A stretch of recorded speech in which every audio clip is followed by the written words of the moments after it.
Jake Morrison wiped the grease from his hands with an old rag and looked around the engine room of Kepler Station. The strange purple lights that ran along the walls were flickering again. He had been trying to fix the power coupling for 3 hours, but the alien technology still confused him. The Zaphirians made everything look like it was alive, with tubes that pulsed like blood vessels and panels that felt warm to the touch. The station was huge, much bigger than anything humans had ever built. It stretched out in all directions, like a giant metal tree, with living walls that seemed to breathe. Jake had been working here for 8 months as part of the joint research program between Earth and the Zaphirian Collective. He was supposed to learn their technology while they learned about human engineering, but lately things had been going wrong. Morrison, report to the command center immediately. The voice came through his communicator in the clicking, buzzing language of the Zaphirians translated by his headset into English. Jake grabbed his toolkit and walked through the curved corridors. The walls here were covered in what looked like veins, glowing softly with biolight. His boots made echoing sounds on the metal floor. He passed several Zaphirian workers who ignored him completely. They looked like tall, thin humans covered in gray skin with large black eyes and forearms. Most of them thought humans were primitive. The command center was buzzing with activity. Dozens of Zaphirians moved around control panels that grew out of the floor like mushrooms. In the center stood Commander Veltar, the station leader. His skin was darker than the others, showing his high rank. "Human Morrison," Veltar said, his translator making his voice sound cold and metallic. "We have received new orders from the Collective Council." Jake walked closer. Around him, other Zaphirians were packing equipment into strange containers that seemed to fold themselves, smaller. "What kind of orders, Commander?" "The station systems are failing beyond repair," Veltar explained. "The bio-neural network is rejecting our mechanical components. We have tried for months to fix the problem, but it grows worse each day. The Collective has ordered immediate evacuation." Jake felt his stomach drop. Evacuation? What about the research? What about the human crew members? "The research data will be transferred to other facilities," Veltar said, waving one of his 4 hands dismissively. "As for human crew members, you are the only one remaining. The others returned to Earth last month." That was true. Jake had volunteered to stay longer to work on a joint engineering project. He was the only human left on a station with 300 Zaphirians. "When do the evacuation ships arrive?" "For Zaphirian personnel immediately. Our ships are already docking." Veltar paused, and Jake could see something like regret in his large black eyes. "For human evacuation, your government estimates 6 months." 6 months? Jake stared at him. "Why so long?" "Political complications," Veltar said simply. "The recent trade disputes between your species and ours have created diplomatic delays. Human ships cannot enter this sector without extensive negotiations." Jake looked around the command center. Zaphirians were moving quickly, taking important equipment and leaving behind anything too heavy or complex to move. "So what happens to me?" "You may come with us to the nearest Zaphirian colony world," Veltar offered. "However, you would be confined there until human diplomatic vessels can retrieve you. That could take even longer than 6 months," Jake thought about it. Being stuck on an alien world, probably in some kind of detention facility, sounded worse than staying on the station. At least here he knew his way around. "What about the station? If everyone leaves, what happens to it?" "It will be abandoned," Veltar said. "The bio-neural network will eventually shut down completely. Without maintenance, life support will fail within weeks." "Someone needs to stay and keep basic systems running," Jake said. "Otherwise, when human ships finally get here, they'll find a dead station floating in space." Several Zaphirians stopped their packing to listen. Veltar's forearms moved in what Jake had learned was their equivalent of a shrug. "The systems are too complex for human understanding. Our biotechnology requires specific knowledge and training." "I've been working with your systems for 8 months, Jake protested. "I may not understand everything, but I know enough to keep life support and basic power running." "You truly wish to remain here alone?" Veltar asked. "On a failing station, with Technology you barely comprehend for 6 months? Jake thought about his options. Go to an alien prison world or stay on a station he was starting to understand with tools and equipment he could use. It wasn't really a choice. Yes, I'll stay. Veltar made a sound that might have been laughter. Your species is either very brave or very foolish. Very well. We will leave basic diagnostic equipment and emergency supplies. Over the next 6 hours, Jake watched as the Zaphirians packed up their advanced equipment and loaded it onto their ships. They left him with food supplies, basic tools, and what they considered primitive diagnostic devices. Most of their sophisticated biotech interfaces went with them. The station's bio-neural network is highly unstable, Veltar warned as he prepared to leave. Do not attempt any major repairs. Simply maintain what you can and wait for rescue. Jake nodded, but privately he was already planning to do more than just maintain things. He had some ideas about what might be causing the system failures. Ideas that the Zaphirians had dismissed as too simple. The last Zaphirian ship undocked at 1800 hours station time. Jake stood in the observation deck and watched it disappear among the stars. Then he turned and looked at the control panels around him. Half of them were showing red warning lights. The station groaned around him, a sound like metal under stress. The biolights in the walls flickered and dimmed. Somewhere in the distance, an alarm started beeping. Jake rolled up his sleeves and picked up his toolkit. He had grown up on a farm in Kansas, fixing tractors and irrigation systems with whatever parts he could find. His father had always said that any machine could be understood if you paid attention to what it was trying to tell you. "All right, station," he said out loud, his voice echoing in the empty corridor. "Let's see what's really wrong with you." Jake's first morning alone on Kepler Station started with the lights going out completely. He woke up in total darkness in his small quarters, the air already feeling stale and warm. The gentle hum of the air recycling system had stopped sometime, during the night. He fumbled for his flashlight and clicked it on. The beam cut through the darkness, showing him the curved walls of his room. The bioluminescent panels that normally glowed with soft purple light were now dark and cold to the touch. He could hear the station creaking around him like an old house in a storm. Jake got dressed quickly and made his way to the engineering section. His footsteps echoed loudly in the empty corridors.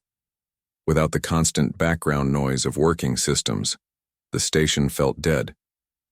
He passed several emergency panels that were flashing red warning lights, their battery power the only thing still working. In the main engineering bay, Jake found chaos. Warning lights blinked everywhere, and the few screens that still had power showed graphs and numbers that made no sense. The Zaphirians had left behind their basic diagnostic equipment, but all the instructions were in their language. His translator could handle speech, but written technical manuals were too complex. He started with what he knew. Life support was the most important thing. Without air circulation, he would suffocate within days. Jake found the main life support panel and used his flashlight to examine it. The biomechanical components looked like a cross between computer circuits and living tissue. Tubes that looked like blood vessels connected to metal boxes that hummed with electricity. Jake touched one of the tubes gently. It felt warm and seemed to pulse slightly, like a heartbeat. But something was wrong. The tube was changing color, from healthy pink to a sickly yellow-green. As he watched, small drops of liquid leaked out where the tube connected to a metal junction box. "It's like an infection," Jake said to himself. He had seen similar things on the farm when irrigation systems got contaminated. The bioparts were rejecting the mechanical parts just like a body rejecting a foreign object. He spent the next hour crawling through access panels, following the life support system through the station. Everywhere he looked, he found the same thing. The living components were literally dissolving the metal connections. Green liquid pooled around junction boxes. Metal surfaces were pitted and corroded where they touched the biotubes. Jake remembered his conversation with his sister Kate, who was a nurse back on Earth. She had told him about organ transplant rejection, when a patient's immune system attacked a new organ because it didn't recognize it as belonging to the body. The station's bio-neural network was doing the same thing to the mechanical parts. By noon, Jake had managed to get emergency power running to his quarters, and the main engineering section. The emergency generators were purely mechanical, so the bio network couldn't interfere with them. But they only had enough fuel for a few weeks at most. He found the central bio-neural processing unit in the heart of the station. It looked like a massive brain made of crystal and living tissue, surrounded by thousands of hair-thin fibers that connected to every system on the station. The fibers glowed with soft light, but Jake could see that many of them were turning, dark like dying nerves. Jake sat down in front of the bio-neural unit with a cup of coffee from his emergency supplies. He studied the alien brain, trying to understand how it worked. The Zaphirians had explained that it was like a living computer, making decisions about station operations based on complex biological processes. "You're sick, aren't you?" Jake said, to the unit. "You're trying to fight off something that's part of you."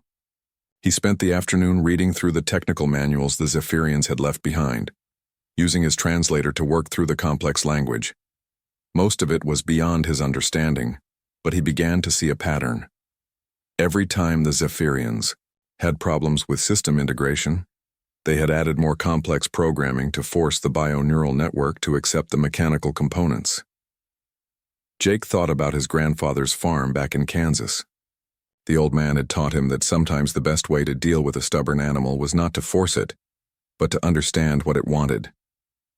"You can't make a horse drink," his grandfather used to say, "but you can make it thirsty." As evening approached, Jake made a discovery that changed everything. Deep in the technical files, he found records of the original station construction. The bio-neural network had been designed to work with organic components only.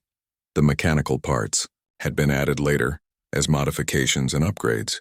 Each addition had required more and more complex programming to make the system accept it. "They've been fighting you for years," Jake realized, looking at the bio-neural unit. "No wonder you're rejecting everything." The temperature in his quarters was dropping as the heating system failed. Jake wrapped himself in blankets and continued reading by flashlight. He found detailed biological analyses of the bio-neural network, written in scientific language that reminded him of his sister's medical textbooks. The network wasn't just a computer made of living tissue. It was actually alive, with its own immune system, its own way of processing information, its own needs and preferences. The Zaphirians had been treating it like a machine that happened to be biological, when they should have been treating it like a living partner. Jake thought about the symbiotic relationships he had learned about in school. Flowers and bees, fish and cleaning stations, humans and the bacteria in their stomachs. Two different organisms working together, each providing something the other needed. "What if we've been doing this all wrong?" Jake asked the empty room. "What if instead of forcing you to accept mechanical parts, we need to make mechanical parts that you want to accept?" He fell asleep that night with his mind full of possibilities. The station continued to fail around him, but Jake was beginning to understand the real problem. The Zaphirians had been trying to dominate the bio-neural network, to force it into submission. But Jake was starting to think like a farmer again, thinking about cooperation instead of control. When he woke up the next morning, the air was cold and thin, but Jake felt more optimistic than he had since the evacuation. He had a plan, and for the first time since being left alone, he believed he might actually be able to save the station. Jake started his third day alone with a simple experiment. He took a small piece of metal from his toolkit and placed it next to one of the bio-neural connection points. Within minutes, he could see the living tissue pulling away from the metal, creating a gap. The bio-network was actively avoiding contact. "Just like my sister's patients rejecting transplants," Jake muttered. He had called Kate on the emergency communication system the night before, using precious power to get her advice about immune responses. She had explained how doctors sometimes used special drugs to make the body accept foreign organs. Jake didn't have medical drugs, but he had something else. In the station's laboratory section, he found equipment that could analyze and modify materials at the molecular level. The Zaphirians had used it for their research, but they had left it behind because it was too heavy to move quickly. He spent the morning learning how to use the molecular fabricator. The interface was designed for Zaphirian hands with 4 fingers, but Jake managed to adapt it. The machine could break down materials and rebuild them with different properties. It was like having a 3D printer that could work with individual atoms. Jake's first idea came from something his grandfather had taught him about grafting fruit trees. When you wanted to attach a branch from one tree to another, you had to make the connection in a way that both trees would accept. The secret was in the interface layer, the place where the two different parts met. He took samples of both the bio-neural tissue and the metal components that were failing. The molecular fabricator analyzed both materials, showing him their chemical structures on the screen. The bio-tissue was carbon-based and complex, while the metal was simple iron and copper alloys. What if I make a bridge? Jake asked himself. Something that's part biological and part mechanical? Using the fabricator, Jake created a new alloy that included organic compounds similar to those in the bio-neural tissue. It took him 6 attempts to get the mixture right. The first 5 versions either dissolved immediately or were rejected just like the original metal, but the 6th attempt was different. When Jake placed a small sample near a bio-neural connection point, the living tissue didn't pull away. Instead, it seemed curious, extending tiny fibers toward the new material like fingers exploring something interesting. Jake held his breath as he watched. The bio-neural fibers touched the hybrid material and began to wrap around it gently. Within an hour, the connection was solid and stable. The tissue had accepted the new material as part of itself. "It works," Jake whispered. He felt like shouting, but there was no one to hear him. The next challenge was bigger. Jake needed to replace the failing connections throughout the station, but he couldn't do it all at once. The bio-neural network might panic if too many changes happened quickly. He remembered how doctors introduced new medications slowly, giving the body time to adjust. Jake started with the life support system. He carefully removed one failing metal junction and replaced it with his new hybrid material. The bio-neural network responded immediately, sending healthy pink fluid through the tubes instead of the sickly yellow-green liquid he had seen before. Over the next few days, Jake developed a routine. Each morning he would replace 2 or 3 connections with his hybrid materials. Each afternoon he would monitor the bio-neural network's response and adjust his approach based on what he observed. The network began to trust him. Jake could see it in the way the bioluminescent panels brightened when he approached, and how the fibers would extend toward his hands when he worked on repairs. It was like working with a very intelligent animal that was learning to recognize him as a friend rather than a threat. By the end of the week, Jake had restored basic life support throughout his section of the station. The air was clean and fresh again, and the temperature had stabilized. But more importantly, he was beginning to understand how to communicate with the bio-neural network. Jake discovered that the network responded to patterns and rhythms. When he worked steadily and calmly, the system remained stable. When he moved too quickly or made sudden changes, the biolights would flicker nervously. It was like working with a horse that needed to trust its rider. He began talking to the network as he worked, explaining what he was doing in simple terms. "I'm going to replace this connection now," he would say. "It's going to help you feel better." Jake wasn't sure if the network understood his words, but it seemed to respond to the calm tone of his voice. The breakthrough came when Jake was working on the main power distribution system. As he prepared to install a new hybrid junction, the bio-neural network did something unexpected. Instead of waiting passively, it actively helped by extending connection fibers toward the new component, making the installation easier. "You're learning," Jake said, amazed. "You understand what we're trying to do." From that point forward, the work went much faster. The bio-neural network began anticipating Jake's repairs, preparing connections in advance, and even suggesting better locations for new components by growing guide fibers. It was like having a very intelligent assistant who understood the work better than Jake did. Jake also started using tools and techniques that the Zaphirians had never considered. He repurposed equipment from the station's kitchen to create chemical baths for treating materials. He used agricultural sensors from the research labs to monitor the health of bio-neural tissue. He even modified his own tablet computer to interface directly with the network's communication protocols. Most importantly, Jake began to understand that the bio-neural network wasn't just a living computer. It was a partner. The Zaphirians had tried to control it, to force it to follow their commands. But Jake approached it as an equal, asking for cooperation instead of demanding obedience. By the end of his second week alone, Jake had accomplished something that months of Zaphiran engineering couldn't do. The station systems were not just stable, they were actually improving. Power efficiency was up by 30%. Life support was producing more oxygen than Jake could use. The bio-neural network was healthier and more responsive than it had been in years. Jake stood in the central processing chamber watching the massive bio-neural unit pulse with bright, healthy light. The thousands of connecting fibers glowed like stars, carrying information and energy throughout the station. "We make a good team," Jake said to the network. He could swear that the lights pulsed a little brighter in response, as if the network was pleased with the compliment. 3 weeks after the Zaphirians left, Jake woke up to something he had never experienced on Kepler Station. Complete silence. Not the silence of broken systems, but the peaceful quiet of everything working perfectly. The bio-neural network had learned to run so efficiently that it no longer made the stressed humming and clicking sounds that had been constant background noise.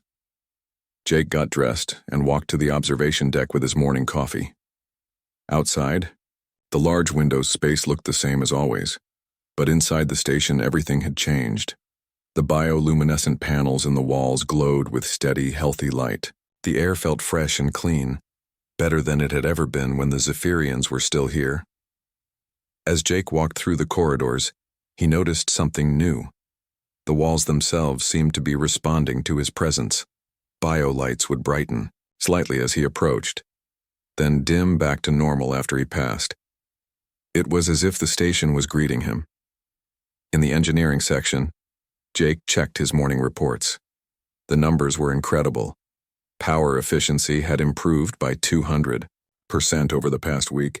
The station was generating more energy than it used, storing the excess in biological battery systems that the bio-neural network had grown on its own. "Good morning, station," Jake said to the central processing unit. The massive bio-neural brain pulsed with warm light, and Jake could swear he felt a sense of contentment from it. Over the past weeks, he had learned to read the network's moods through the patterns of light and the rhythm of its pulses. Jake had plans for today. The basic systems were all working perfectly, but he wanted to try something more ambitious. The station's communication array had been damaged before the Zaphirians left, limiting contact with the outside universe. Jake thought he could fix it, but it would require the bio-neural network to grow entirely new components. He made his way to the communications center, carrying a tablet computer that he had modified to interface directly with the bio-neural network. Jake had discovered that the network could understand simple diagrams and blueprints when displayed on the screen. "I want to show you something," Jake said, connecting his tablet to a bio-neural interface port. He pulled up the schematics for an improved communication array, one that combined traditional radio technology with bio-neural signal processing. The network's response was immediate and enthusiastic. Biolights throughout the communications center began pulsing rapidly, and Jake could feel excitement in the air.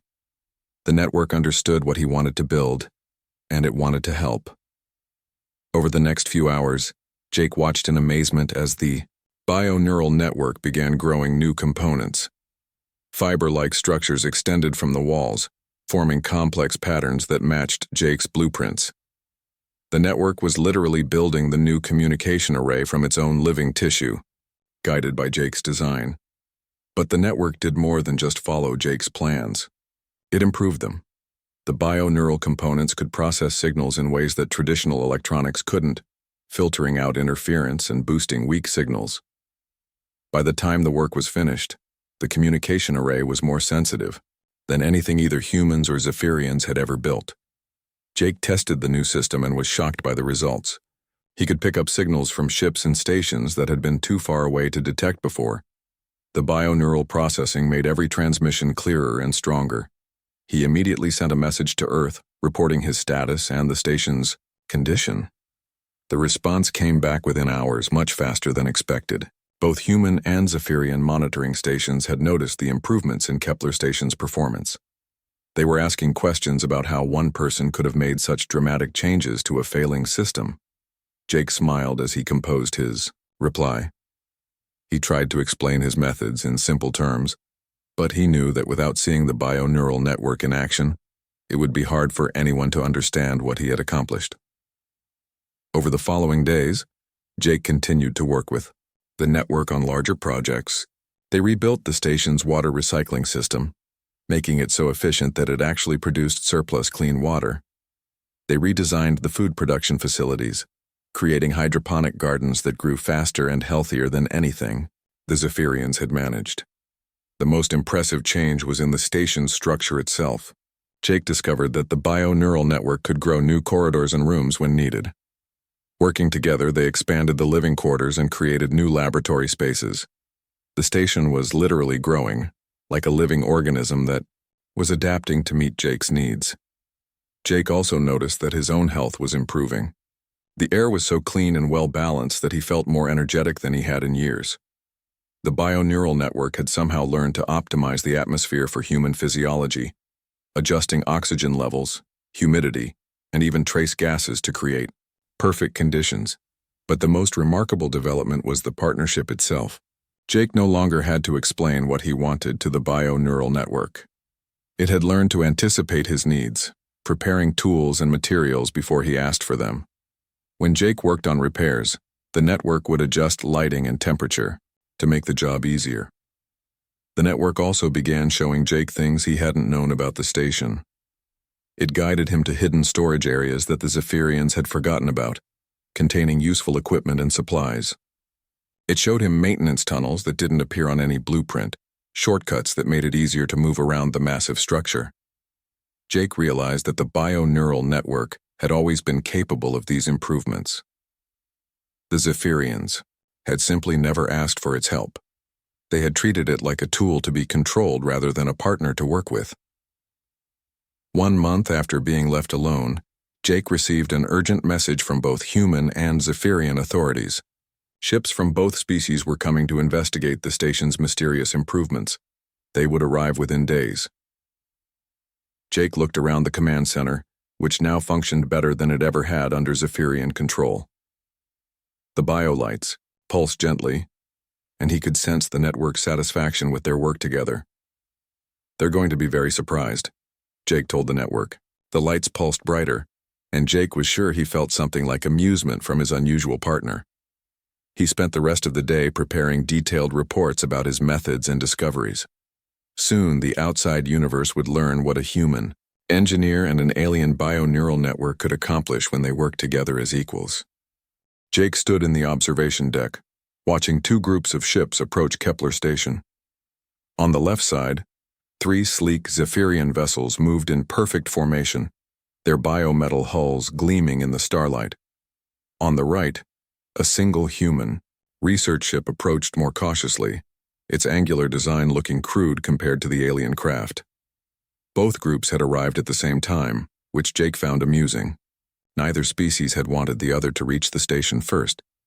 They probably expected to find either a dead human or a barely functioning facility.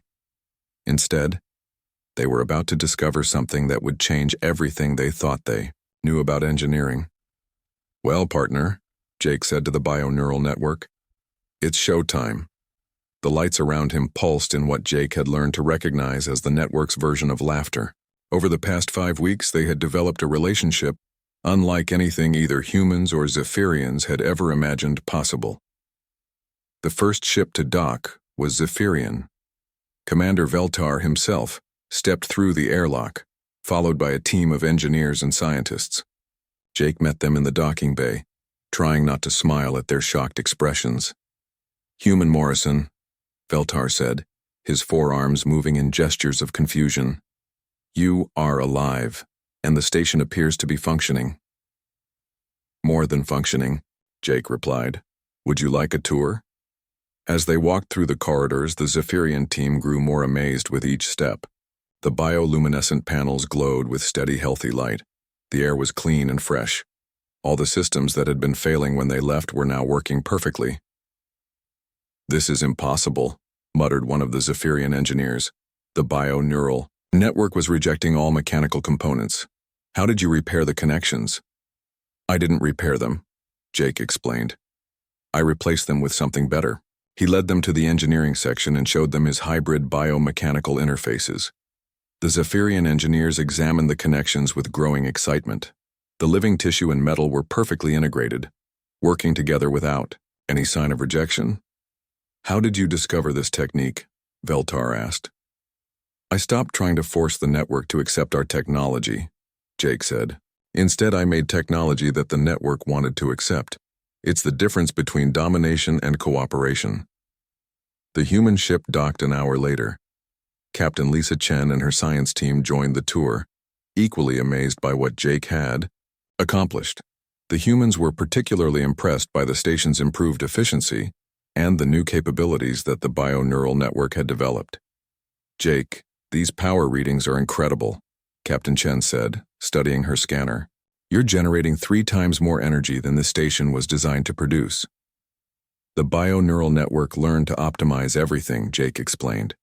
Once I stopped treating it like a machine and started working with it as a partner, it began showing me what it was really capable of. The most dramatic demonstration came when they reached the communication center. Jake asked the bio-neural network to show their visitors what the new communication array could do. The network responded by accessing signals from across the galaxy, displaying star maps and ship locations that neither species had been able to detect before. The Zaphiran and human engineers looked at each other with something approaching awe. The implications were staggering. If bio-neural networks could be partnered with rather than controlled, the technological possibilities were endless. Morrison, Veltar said slowly, you have achieved something that our greatest engineers declared impossible. You have created true symbiosis between biological and mechanical systems. Over the next few days, both teams worked to document Jake's methods. They took detailed scans of the hybrid interfaces, recorded the bio-neural network's responses, and interviewed Jake extensively about his techniques. Everyone wanted to understand how a single human had succeeded where teams of advanced alien scientists had failed. The answer, Jake realized, came down to perspective. The Zaphirians were incredibly advanced, but they approached every problem as a technical challenge to be solved through superior knowledge and complex solutions. Jake had approached the bio-neural network the way his grandfather had taught him, to approach farm animals with patience, respect, and a willingness to listen. You treated the network like it was intelligent, Captain Chen observed. The Zaphirians treated it like a very sophisticated tool. It is intelligent, Jake said. Maybe not in the same way we are, but it thinks, it learns, it has preferences. Once I realized that, everything else became possible. The political implications were huge. Jake's success had proven that humans and Zaphirians could accomplish more working together than either species could achieve alone. The trade disputes and diplomatic tensions that had delayed Jake's rescue suddenly seemed petty and pointless. Both governments immediately began planning joint research projects based on Jake's discoveries. The techniques he had developed would revolutionize everything from space stations to planetary colonies. The bio-neural networks that both species used could be transformed from tools into true partners. Jake was offered positions with both the human space program and the Zaphiran Research Council. He could have gone anywhere, done anything, written his own ticket based on his revolutionary discoveries. Instead, he chose to stay on Kepler Station. This is where the work is, Jake explained to Captain Chen as she prepared to leave. The bio-neural network and I have more to learn from each other. Besides, someone needs to train the next generation of hybrid engineers. The station would become a joint research facility, with volunteers from both species coming to learn Jake's methods. The bio-neural network had already begun growing new sections to accommodate the expanded research programs. Jake stood in the observation deck, watching the ships depart.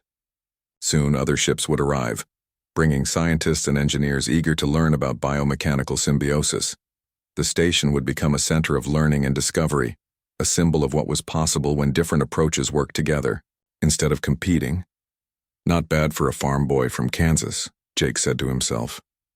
The biolights around him pulsed warmly, and Jake felt the contentment that came from work well done. He had been abandoned on a failing alien station and told to simply survive until rescue arrived. Instead, he had revolutionized the relationship between two species and opened up possibilities that neither had imagined. Jake Morrison had proved that sometimes the best solutions come not from advanced technology or superior knowledge, but from the simple willingness to listen, learn, and work together. The universe was about to become a much more cooperative place.